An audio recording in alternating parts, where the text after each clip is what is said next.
রাজ্য সরকারের তরফ থেকে একের পর এক সামাজিক প্রকল্পের কাজ যখন শুরু হয়েছে, স্বাস্থ্যসাথী, যুবশ্রী, খাদ্যশ্রী, কন্যাশ্রী, এরপরে যজ্ঞশ্রী। হ্যাঁ, ঠিকই শুনেছেন, আরও একটা নতুন প্রকল্প রাজ্য সরকারের যজ্ঞশ্রী।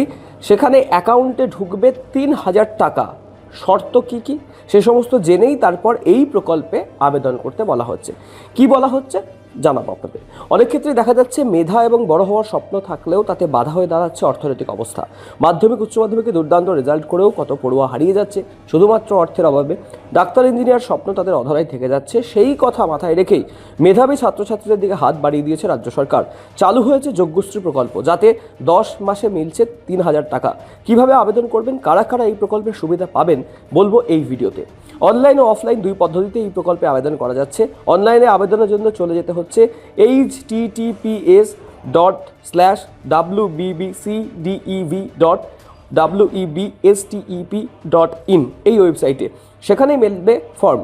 যাবতীয় প্রয়োজনীয় তথ্য দিয়ে ফর্ম ফিল আপ করে তা সাবমিট করতে হবে। এই প্রকল্পে আদতে মেধাবী ছাত্রছাত্রী যারা 2027 সালে নিট, জেইই এবং WBJEE পরীক্ষা দেবেন, তাদের প্রশিক্ষণ দেওয়া হবে। প্রতি শনি ও রবিবার 4 ঘন্টা করে ক্লাস হবে। প্রতি ক্লাসে উপস্থিত থাকার জন্য 300 টাকা করে 10 মাসে স্টাইপেন্ড বাবদ দেওয়া হবে 3,০০০ টাকা। তবে এই প্রকল্পের সুবিধা পেয়ে বছরে পরিবারের আয় হতে হবে 3 লক্ষ টাকার কম। এই প্রকল্পে আদতে সমস্ত জেলার বাসিন্দারাই সুবিধা পাবেন। আপাতত পূর্ব মেদিনীপুরের পড়ুয়ারা আবেদন করতে পারবেন।